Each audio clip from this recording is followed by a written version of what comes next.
Welcome to the Faith Bridge Sermons podcast. Today's sermon is brought to you by Bible teacher Clay Scroggins and was recorded on Sunday, February 5th, 2023. And hey, if you're ever in the area, join us on Sunday on campus at 9 a.m. or 11 a.m. and come say hi in person. You can also follow us on Instagram at FaithBridge to see what goes on during the week. And as always, you can join us every Sunday for our online service called FaithBridge Live at faithbridge.org/live. Here's Clay. So my name is Michael Sossley. I've been attending Faith Bridge. Actually, I started attending a men's group before I actually started attending regular services. My friend Tom Borg from work invited me to the men's group, and it was just totally awesome. Well, the guys, of course, they're going to talk about Sunday service and the great messages. So I was doing everything online, of course, with the pandemic, we're doing everything online. So I started checking out Faith Bridge online, watching the worship service and watching the message, which was so totally awesome. And then when the guys would talk about it at, the men's group, then I heard the sermon too. Shortly after I joined the men's group and I'm watching Faith Bridge online and really starting to connect with Faith Bridge, my father got a diagnosis of bladder cancer. So when we got the diagnosis in the hospital, and I called Sean, and I'm like, hey Sean, I'm not gonna be able to go Thursday to men's group, I'm sorry. And I hate missing men's group. And Sean's like, we'll do Zoom. I can Zoom you in, it's not a problem at all. I would sit in the hospital room and I'd have men's group. Getting the men's group in, my father was able to overhear it and kind of not directly participate, but he was getting the message. And bless Sean's heart, he and the rest of the men's group went through that process with me. Just over the course of that maybe 2-month period, the cancer had gone from his bladder into other parts of his body. All the medical, all the prayers, everything, nothing seemed to be working. And I was losing him, and I not that I'm worthy of judging anybody, I'm not, but at that point I wasn't very comfortable with him, the account that he was going to give to God, and he felt that God had abandoned him and he was doing his own thing, he'd abandoned God. But growing up, my sister and I, we were always praying for him because it was obvious he wasn't walking with the Lord. Not that I can judge if somebody's saved or not, but we needed more time and we were running out of time. I prayed on it and I decided I'm going to bring him home. And so we got the hospice bed, we got the wheelchair. Even like when we're in the hospital and I've got men's group coming in, and then when I brought him home for hospice, I've got church here. I've got the hospice pastor, Daniel, who was awesome, came in and, we're saying prayers. I wanted to shake him, wake up, wake up, wake up. But the Lord told me not to do that, can't thump a Bible. And so I'm being patient and peaceful. I'm still doing my thing. I'm still reading the Bible, still watching online. And then about a week before he passed, he was laying in the bed, quiet. We hadn't probably said 2 words in the last 3 hours, and he just comes out and confesses and acknowledges God's sovereignty. And it was just his soul reaching out to God at that point.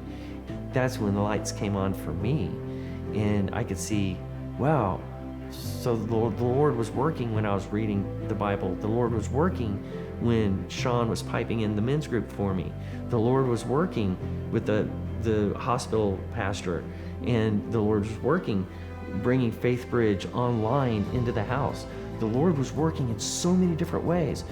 And then it was like everything came together. It's like different areas of light that all came through the same lens and made this brilliant, beautiful being that just went to heaven. I don't have good words to describe it, I'm sorry. This was the Holy Spirit of God. And he worked through Faith Bridge. Thank you, Faith Bridge, for everything you do. He worked through the Bible. He worked through the hospital people, he worked through so many different people to reach out to this one individual. The Lord truly goes after the one. Like that very next weekend after my father passed away, that's the first day I went in, actually on campus, into Faith Ridge Church. And so, I went a few services, checked it out.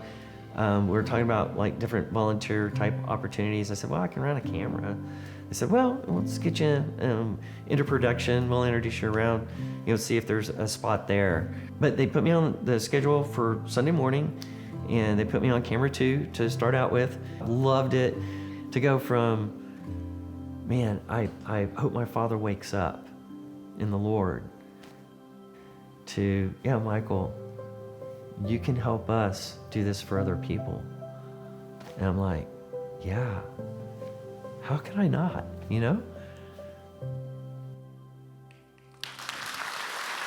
Wow. Michael is Michael's serving today in the back. Michael, thanks for your story. Thanks for your vulnerability. Anybody feel like there's a lot of allergies right now while you're watching that? No, I mean, what a stunning story. And I'm so grateful they sent me that ahead of time, because I just cried and cried while I was watching it. And I just thought, gosh, I would be in no frame of mind to be able to preach a sermon after that. But it's such an emotional story, because it's the story of the way the church really should work, right? And that's what you all have been experiencing here, whether you realize it or not. My name's Clay, by the way. I live in Atlanta and get to drop in every month or so, and it's just an absolute blessing to get to be here. And I hope you know what a fantastic church this is. If you're brand new here and you're just trying to, maybe you're checking things out, maybe you aren't sure where you are in regard to your faith, this is a remarkable church, because this is filled with very real people who, just like Michael and just like Michael's dad, have realized that there is a hope that transcends even some of the most difficult situations in life. And if you were here last week to hear Pastor Ken's message about healing prayer, it was just such a fantastic reminder that we shouldn't obsess over healing, but we also shouldn't deny healing, that it has a very real place. And it was very sobering to see the number of people who said, hey, I've got something that I need healing prayer for. And if that was you, I just want to say way to go for having that kind of confidence and courageousness to be able to step out in a moment like that. And God's not done. God is still at work. And that's what we've been looking at through the study of the book of Acts, that God is still on the move. Acts is probably my favorite book in all of the Bible, because it tells the story of how the church started.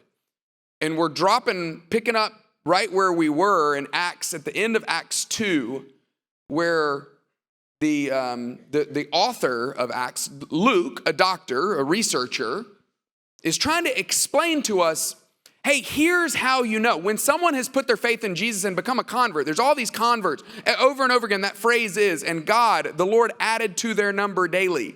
They were growing. And Luke was trying to put words around, how do we explain? What are the manifestations? How does it look when somebody puts their faith in Jesus? Or in other words, what are the marks of Christian conversion? What are the marks of Christian conversion?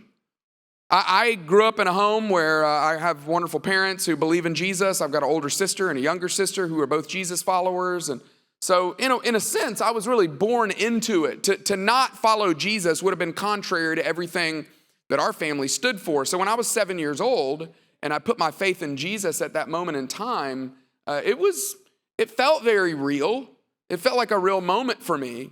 In high school, there were a couple of real significant moments where I felt like my faith became my own, where I decided I am genuinely going to follow Jesus, or at least attempt to follow Jesus with everything that I have. I graduated from college, moved to Dallas, Texas to go to seminary, and I decided I'm going to be a professional Christian. I'm going to do this as a vocation.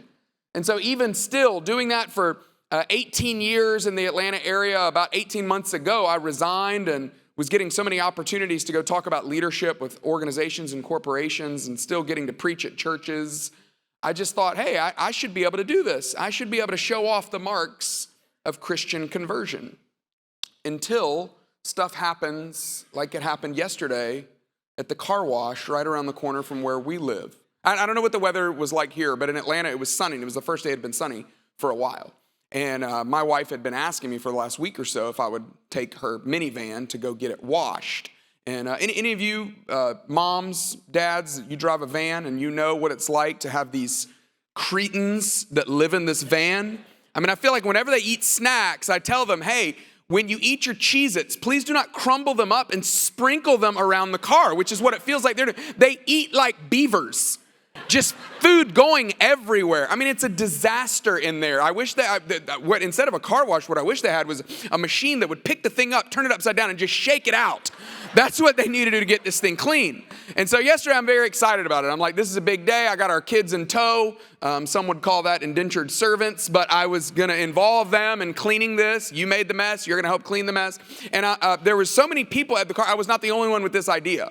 Evidently, there were a lot of other people with this idea as well, because there was not only a line to get into the car wash, but once you went through the car wash, this is one of those bougie car washes where after you use the car wash, you get access to all the vacuums and the washcloths and the sprays, right?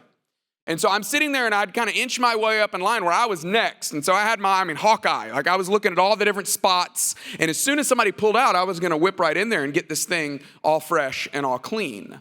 And just as this car is backing out to leave, I'm getting ready to pull in. A car comes in from off the road. They hadn't even been through the car wash. And they swoop into the vacuums. And I immediately thought, this is what is wrong with America. This is an injustice. This person hasn't even paid the $10 to use the car wash, and they're going to use these vacuums for free. And so I just instinctively thought, I'm going to say something about this. See something? Say something. That's one of the rules that I live by. And so I slowly roll the window down, and as this gentleman's getting out of his car, I say, excuse me, sir, because even in the middle of anger, I'm still a courteous citizen. I said, excuse me, sir, I was next in line. And as I'm saying that, he continues to get out of this car. I could not believe how long it took this man to get out of his car, but it was because he was such a large man. I think his nickname in high school had to have been Goliath, because this guy was massive. And as soon as I see him in all of his size and strength, my kids made fun of me the rest of the day because I just immediately started rolling the window back up. I shrunk as low as I could shrink because I thought, I am not about to get into a UFC style fight right here at this car wash, particularly with that gentleman right there. I immediately saw the headline, father of 5 dies at car wash because someone stole his spot. I just thought, that's not the way I want to go out in this life, and that was definitely what was going to happen. But the rest of the day, I was just thinking about my own sinfulness, my own arrogance, my own pride, my own anger, going, what is it in me that still struggles to show off, to display the marks of Christian conversion? I knew that I was preaching this message today, and I just thought, this is very ironic, that as I'm preaching on what are the marks, I myself can't even display them even at the car wash. But the good news about today, the marks of Christian conversion really don't have anything to do with you being perfect. And it really doesn't have anything to do with having perfect church attendance. It's actually experiencing something that's so much better than that. And this is ultimately what the church is. Today we're going to see an explanation of the church, a description of what does a Christian convert look like and what can they experience in the church. And what we're going to see is that the church is made up of ordinary people engaging in activities, acts that lead to extraordinary results, extraordinary experiences. Very ordinary people doing very important but somewhat ordinary things and experiencing something that's extraordinary. If you have a Bible, I would invite you to turn there. We're going to be in Acts 2, verse 42. If you don't have a Bible and you would like one either as a gift or if you would like one to just hold today, just hold your hand up in the air and wave it around like you do care. And one of these lovely volunteers will hand you one. Acts 2, verse 42 through 47. This is the way it reads. They devoted themselves, they being the men and women who had recently put their faith in Jesus, these recent converts, they devoted themselves to the apostles' teaching. This is not the Old Testament. This is not the Torah. This is not Genesis, Exodus, Leviticus. This is not what they would have memorized as Jewish men and women as children. No, these are Jews and Gentiles alike from all walks of life, from all different ethnicities, all different tongues, as we read in Acts 2 in what was known as the day of Pentecost. But they're devoting themselves to the apostles' teaching, meaning these are what would become the New Testament. This is the new law that we now have because of Jesus. They devoted themselves to this teaching and to fellowship, the Greek word koinonia. It's not just hanging out with each other, enjoying each other. No, this is deep connection, as we're going to see. This is deep sharing. This is very meaningful in relationships. The apostles' teaching and to fellowship and to the breaking of bread, not just any breaking of bread, but the breaking of bread. As we're going to see in just a little bit, they engaged in this fellowship everywhere. They engaged in this fellowship in the town square, throughout the city as they lived and as they worked, in their homes as they were enjoying each other, hanging out with each other, being with each other, and also at meals together. But this, what there is being referred to here is, notice the word the breaking of bread, meaning this is specific. What we now look back on and see is referring to the Lord's Supper or to communion. But they devoted themselves to the apostles' teaching, to fellowship, and to the breaking of bread and to prayer. They were praying for each other. They were caring for each other. They were lifting up the needs of each other to the only one they knew that could do anything about it. Ordinary, very ordinary activities, but it led to something extraordinary. Everyone was filled with awe at the many wonders and signs performed by the apostles, we learn in verse 43. Look at what it says, that everyone was filled with awe. They couldn't believe it at the many wonders and the signs that were performed by the apostles. So they're doing these ordinary things, engaging together, studying the scriptures, fellowshipping with each other, taking communion together, praying for each other, but they were experiencing something extraordinary. Next verse. And all the believers, this is very important, all the believers were together. If you're holding a Bible and you got a pen handy, you should underline that, were together. Because he's not just referring to the fact that they were in proximity near each other. He's not just referring to the fact that they were in the same room together, in the same location together. No, this is deeper than that. That their hearts were connected, their souls were connected, their spirits were connected, their needs were connected to each other. There was giving and sharing and helping and caring, and they were doing all of the things that all of us long for. They were experiencing what we all long for in this life, is to be deeply connected to a group of people where we feel like we belong, where we feel like we've got a spot there, where we feel like these people not only, of course, they know our name, but way more than that. There's a sense of vulnerability and sharing and trust with these people. That they were together. This is what is most extraordinary. More than the signs and more than the wonders, that this is the mark of a recent Christian convert, is they experience this oneness, the same oneness that Jesus prayed for in John 17, that they experience this oneness with each other. And I just choose to believe in the day and age that we live, that this is deeply needed, and our world is not necessarily set up for this, right? We all have neighborhoods and subdivisions and gates and locks and garage doors, and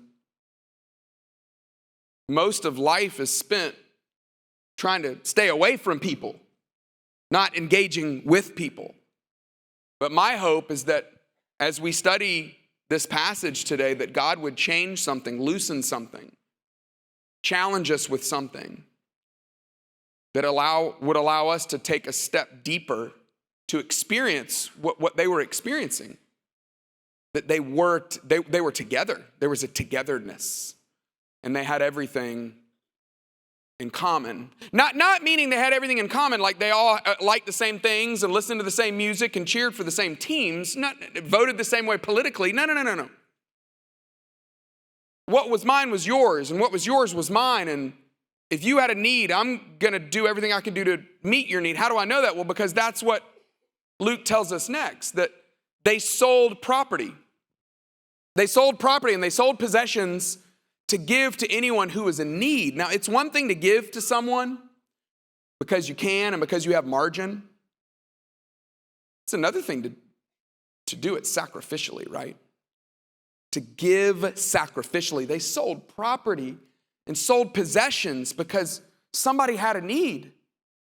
Somebody had something going on and they knew, hey, we got to figure this out. We got to help this person out. We got to sell something, get rid of something, do something different, because that's the kind of relationship that we've been called to have. I'm telling you, this is, it's otherworldly.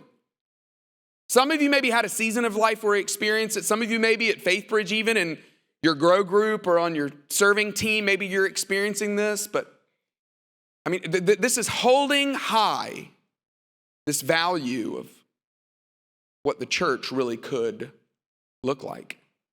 Every day, Luke tells us, every day they continued to meet together. They met together in the temple courts. They broke bread in their homes. They ate together with glad and sincere hearts. I love the way he continues this too, praising God and enjoying the favor of all the people. And then there it is again. And the Lord added to their number daily those who were being saved. That not only did the Lord add to their number when Peter preached this phenomenal sermon at the day of Pentecost, but when other people from the outside looking in, this wasn't this exclusive thing.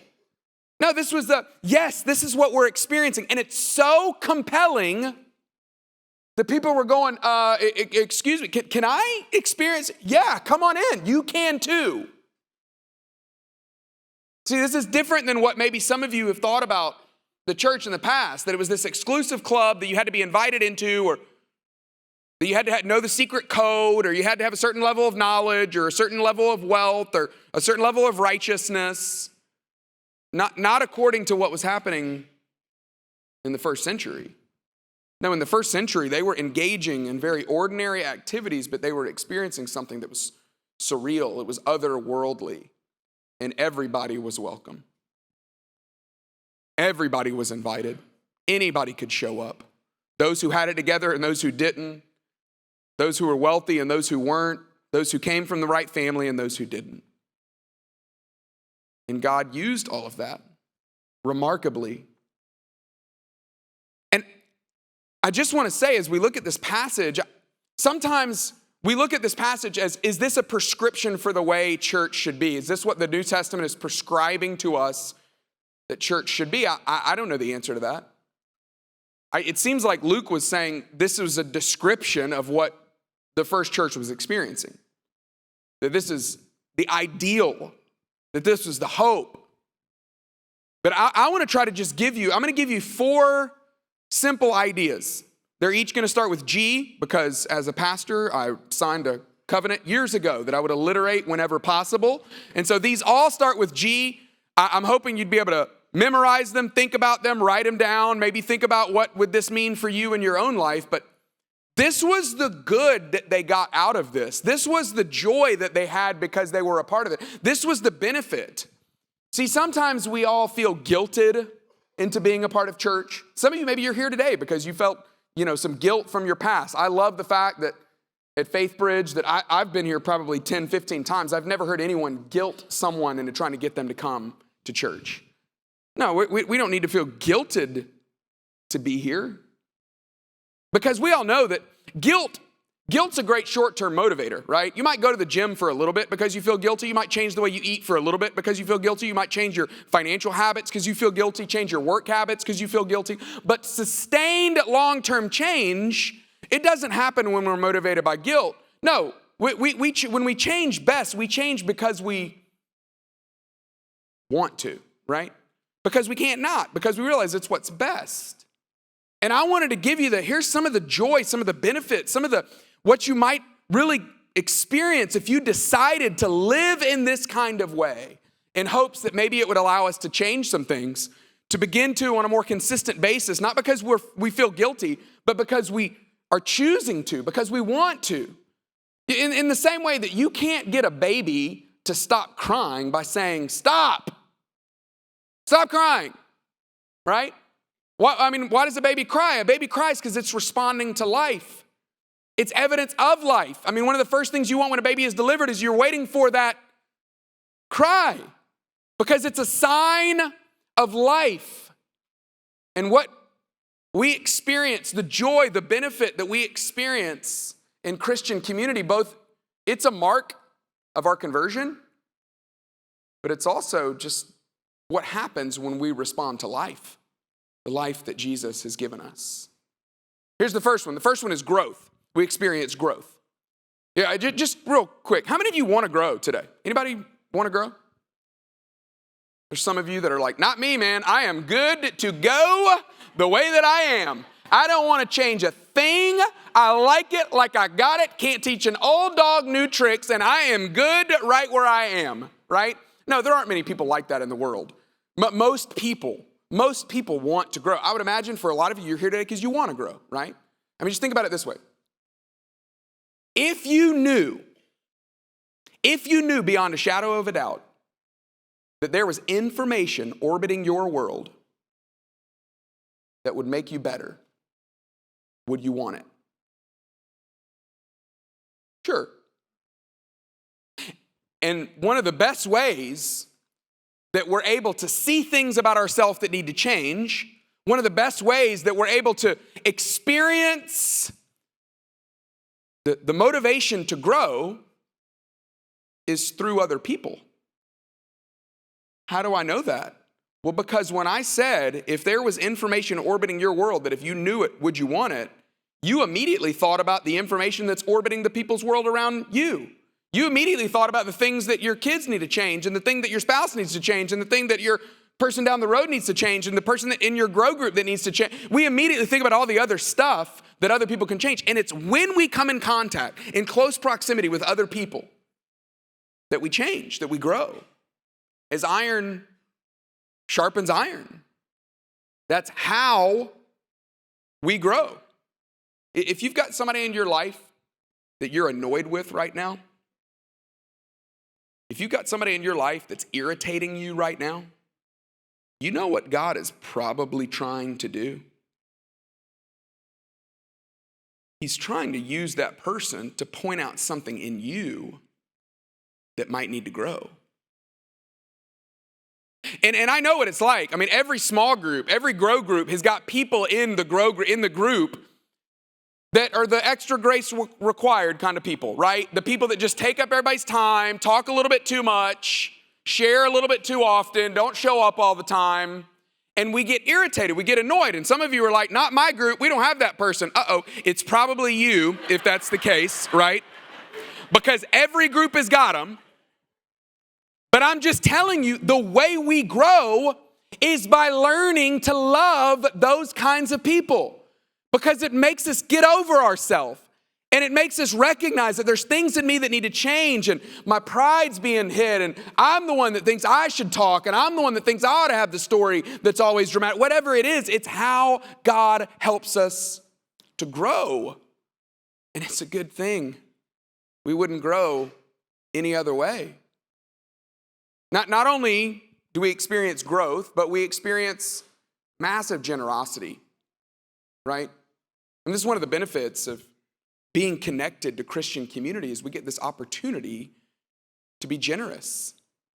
Look at what they did. They were just constantly helping other people out. Do you know what generosity does to our soul? It gives us life. You see, we're in this world that's trying to lie to us saying, no. The way you get life is through consumption, is by consuming more, collecting more, holding on to more. But Jesus himself said, whoa, be careful. If you try to gain the whole world, eventually you will lose it. But if you lose your life on my behalf, you'll gain it. Jim Elliot, famous missionary, came along and he said, he is no fool who gives what he cannot keep to gain what he cannot lose. You want to experience true life? Get around a group of people that are choosing to be generous on behalf of other people. That is how we find life. To paraphrase it, it's as if Jesus is saying, you want to find life? Give your life away. Those of you that are a part of a service team, those of you that are serving on a team here, you know what that's like. It's one thing to go to church and experience it and consume it. It's another thing to be a part of a church where you engaged and you're giving your life away. There's no greater joy. It is the greatest joy of Christian community is to give your life away. We experience growth, we experience generosity, we experience grace. This is how we experience grace. We are both the recipient of it, right?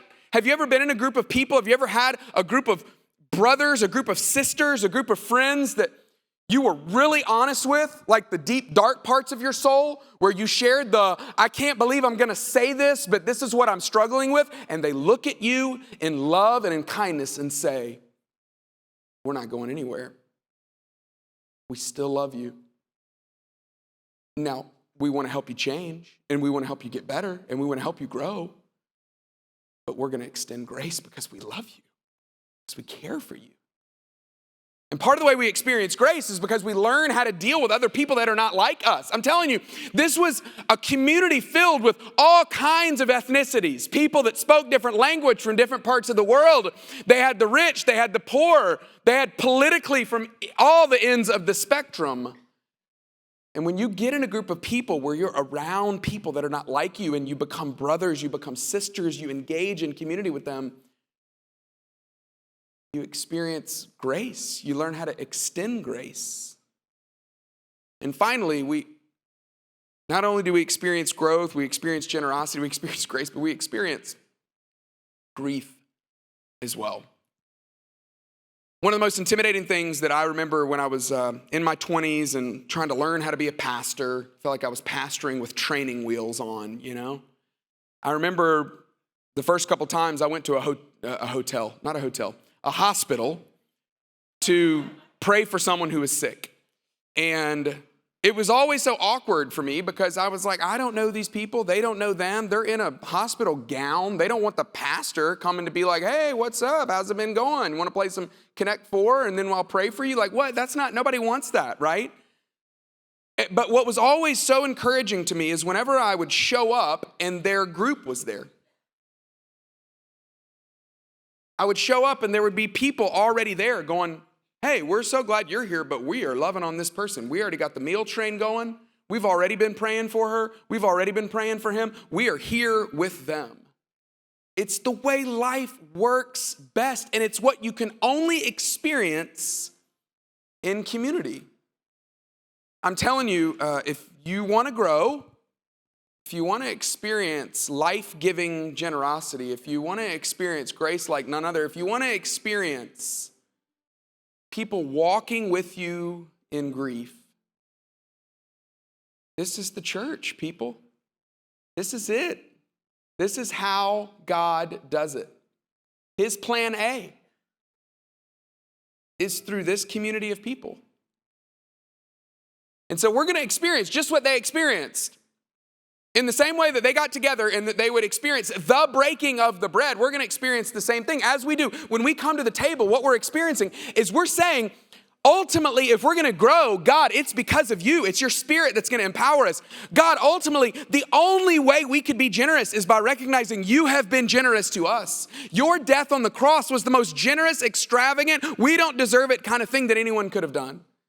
The way we extend grace is by recognizing you have been so gracious to us. And when we come to the table and experience the body of Christ broken for us, we're experiencing a Father in heaven who says, I am walking with you through whatever you are going through. I'm right there with you. And so what I want to invite you to do is, I want to invite you as our ushers are going to come and cue you up to do it, but we're going to experience this, and we're going to take a gluten-free cracker and dip it into the juice. And for those of you that are Jesus followers, this is for you. If you're not a Jesus follower, let me give you a couple options. Number one, you can become one today. You can put your faith in Jesus today and come to the table. But if you're not a Jesus follower, I would encourage you to wait until you are to experience this, because it's just more meaningful when you can say, this is what I believe, that this is Jesus' body broken for me. This is his blood poured out for me. And so, Father in heaven, I just want to tell you thank you, thank you, thank you. Thank you for allowing us the gift of experiencing Christian community. That when we can link our lives up with other people, when we can be a part of a group of people like this, it's so much greater than anything we can imagine in life. And so we thank you for allowing us to grow. We thank you for being the most generous, for being the most gracious, and for grieving, for walking with us.